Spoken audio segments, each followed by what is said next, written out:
On voyait que les Américains devaient marcher sur leur fierté et leurs principes. Une liberté de penser. Mais il le fait d'une façon particulièrement grossière et maladroite. Une force internationale. Et même, on va plus loin. Luc La Liberté. Luc, on se demandait récemment ensemble si Donald Trump allait réussir à rester discipliné jusqu'à la fin de la campagne. Faut croire que non, en écoutant une entrevue qu'il a donnée. Voilà.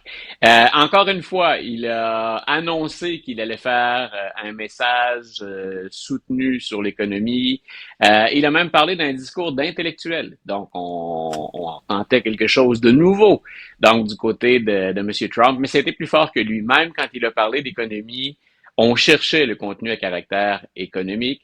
Et à la fin, quand il se retrouve dans son club de golf au New Jersey, il doit répondre à des questions de journalistes. Et dès la deuxième question, écoute, il se laisse aller. On ouvre les vannes. Et je vous fais entendre un extrait de ça. Puis remarquez qui il ramène à la surface dans cet extrait-là. Quelqu'un dont on entendait moins parler depuis quelques années. They don't want me to be a little bit nasty. They want to put me in prison. They want to put. It's never happened before in the history of our country. It's happened in third world countries, but it's never happened here. And they're in danger because you create a precedent for doing that.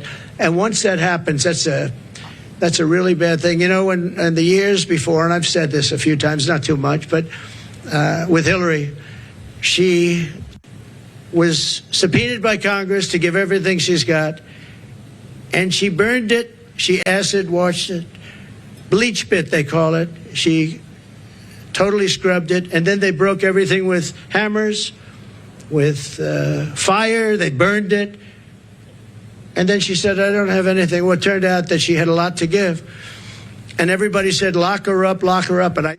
Ouais, everybody said lock her up, lock her up.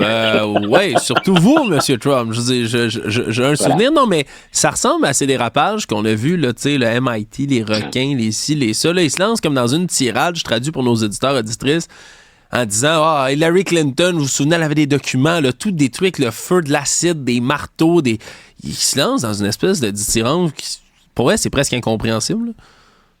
Écoute, ce qu'il dit d'Hillary Clinton, d'abord, que vient faire Hillary Clinton dans la campagne 2024? Vous l'avez battu déjà, M. Trump. Hein? Vous pourriez vous réjouir de ça ou souligner que vous étiez parvenu à battre une représentante de l'élite, mais pourquoi la ramener là? Non seulement il y a cette obsession pour Joe Biden, donc ça aussi, il est plus là, Joe Biden. Donc, et là, on ramène de l'avant Hillary Clinton. Il faut rappeler qu'Hillary Clinton, que j'ai déjà critiqué et dont j'ai déjà dit, je ne pense pas que c'était une bonne candidate. Je lui reconnaissais plein d'autres mérites, entre autres son travail comme secrétaire d'État, mais elle est pas bonne en campagne électorale. Donc, c'est pas quelqu'un qui elle ne serait pas capable de faire, par exemple, ce que Kamala Harris fait présentement. Pourtant, il y aurait tout une comparaison qu'on pourrait faire entre les deux femmes, entre les deux candidates, mais elle n'est pas capable de livrer ça. Donc, tout ça pour dire, elle est plus là, Hillary Clinton, mais faut rappeler aussi que c'est une candidate qui a payé le prix fort des enquêtes du FBI. Donc, quand on dit le lock her up, les gens ont déjà oublié que James Comey, le même James Comey qui a été viré par Donald Trump une fois qu'il était à la présidence, donc à l'époque où M. Comey était à la tête du FBI, par 2 fois, il est intervenu dans la campagne d'Hillary Clinton pour finalement nous dire on n'a rien contre Hillary. Donc, mais c'est un des facteurs qui explique la défaite. Quand le FBI intervient dans une campagne électorale, ce qu'on ne faisait jamais auparavant, donc c'est particulièrement délicat. Surtout, il le fait la seconde fois alors que le vote est tout proche. Ça laisse planer bien des doutes sur une campagne, cette intervention-là. Donc, tout ça pour dire, c'est le genre de discours auquel on a eu droit et qui fait que on aurait pu faire un montage de ça aussi. Les ténors républicains, les stratèges républicains se relaient sur Fox News et ailleurs pour dire, ils disent pas ça dans ces mots-là, mais lâchez le morceau, M. Trump. Il y a des faiblesses chez les démocrates, il y a des faiblesses dans la plateforme d'Hillary Clinton, tu vois, je le fais moi aussi, Kamala Harris. Donc, attaquer sur ces points-là. Et ces attaques-là sont légitimes et les électeurs vont y être sensibles. Et ils semblent pas être capables de prendre le virage. Et Autant pour Joe Biden, on disait à un moment donné, c'est qu'il reste moins de temps, M. Biden, pour sortir, pour quitter, si vous êtes pour le faire, et on pense que vous devez le faire. Et Joe Biden a fini par entendre raison. Est-ce que Donald Trump va procéder de la même manière? Chaque fois qu'on laisse comme ça passer du temps et qu'on rate des occasions pour attaquer là où ça ferait mal les démocrates, il le fait pas. Donc, c'est le temps d'un changement de cap chez les républicains et quelqu'un qui saura probablement mieux exploiter J.D. Vance, qui pour l'instant compose avec un début difficile, mais aussi un patron qui lui donne pas beaucoup d'occasions de se mettre en valeur ou en tout le moins d'attaquer les démocrates. Je répète, sur des angles où il y a une prise bien réelle et ça pourrait influencer le choix des électeurs. Donc, on est dans le superficiel ou on est dans le passé. Attaquez-les sur ce qu'il y a présentement comme faille, puis vous risquez de marquer des points. On en est là dans la campagne électorale. Et c'est ce qu'on souhaitait tous les deux, qu'on en arrive, puis ça va probablement plus se faire après la Convention démocrate, qu'on en arrive à parler un peu plus du fond, plutôt que du style des candidats, de l'apparence, des caractéristiques démographiques. Donc, est-ce qu'on va parler? Il y a des problèmes sérieux aux États-Unis. Là, on est au 21e siècle. On n'est pas toujours équipé pour relever ces défis-là.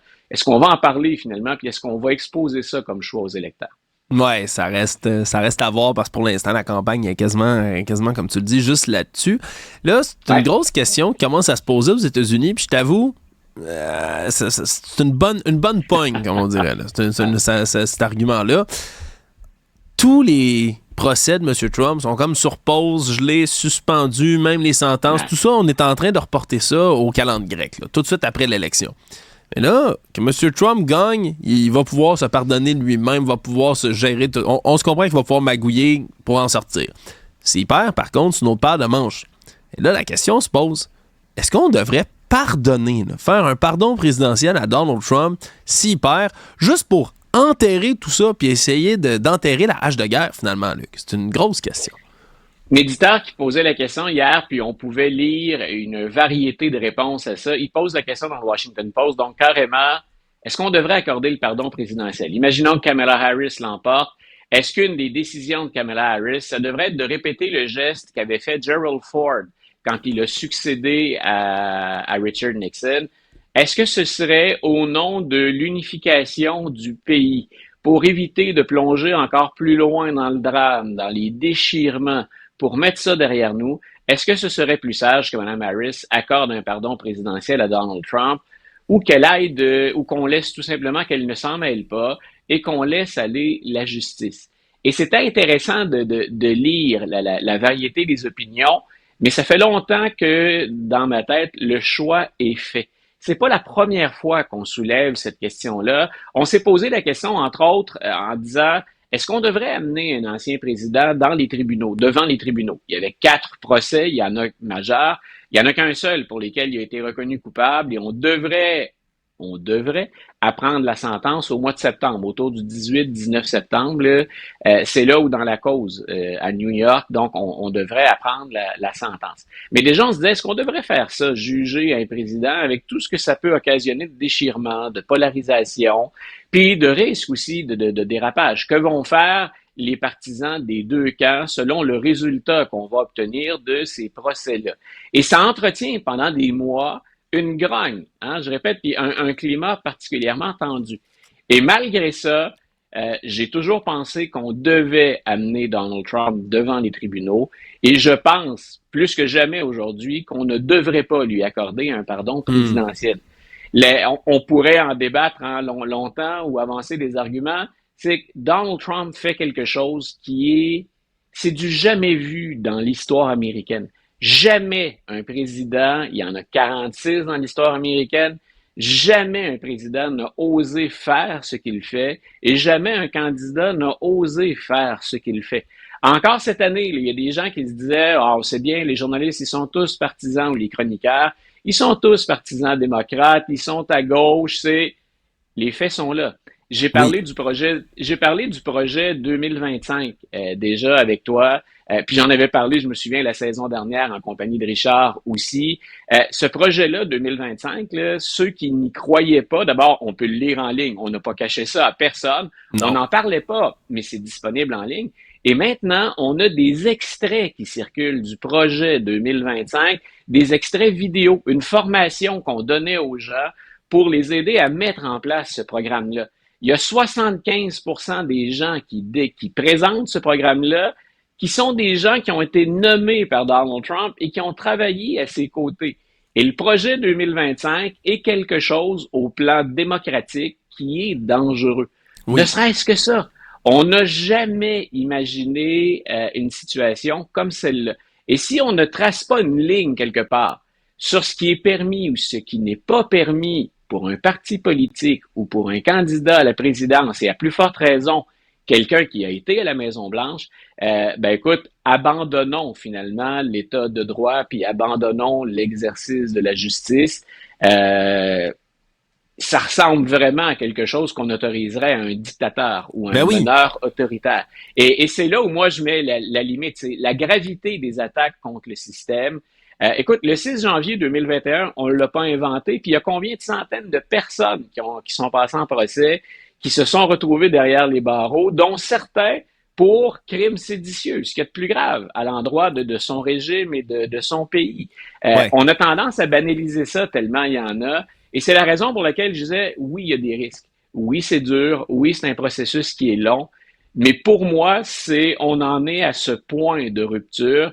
Est-ce qu'on est pour la démocratie, puis on travaille à l'améliorer parce qu'elle est loin d'être parfaite, la démocratie américaine? Est-ce qu'on travaille à l'améliorer? Ou si, ben écoute, on ouvre les vannes, puis ce qu'a fait Trump, on se permet de passer l'éponge là-dessus et d'oublier. Ben oui, surtout que dans ces moments-là, ben on se demande, c'est comme tu le dis, s'il n'y a jamais de représailles pour tout ce qui est en train d'être fait, ben quel message s'envoie aux prochains candidats, aux gens qui veulent se lancer. Puis je suis content que tu t'embarques sur ce sujet-là, Luc, parce que tu vois, j'ai reçu une volée de bois vert en ligne. Je veux dire, les commentaires sur le web, c'est toujours la même chose. Mais pour mettre nos commentaires ensemble, parce que j'ai osé dire, j'ai dit, regardez, Donald Trump, c'est une menace à la démocratie. Il le dit lui-même. Je dis, arrêtez de croire essayez même pas de me croire. Moi, je sais que mon opinion vous intéresse pas. Prenez les faits. Donald Trump a émis le souhait conscient, verbal, d'être dictateur pour une journée. Il a dit, j'adorerais ça, je le ferais juste une journée, promis. Après ça, il a dit, moi, je vais me venger de tous mes adversaires politiques à la seconde où je suis là. Il l'a dit verbalement. Puis là, tu nous amènes un autre fait. Faut rappeler, c'est pas une question, oui, c'est sûr que c'est un dur test pour les médias, pour le journalisme, pour le commentariat politique, que d'avoir une situation comme celle-là. Ouais. Quand nos valeurs elles-mêmes, puis la confiance qu'on a, l'amour qu'on peut avoir pour une démocratie est en danger, ben oui, ça fait réagir des gens, puis ça les fait sortir dans des positions plus partisanes. C'est vrai que c'est peut-être un problème en soi, mais la situation est inédite, jamais vue dans l'histoire des États-Unis. C'est normal qu'on en parle de cette manière-là.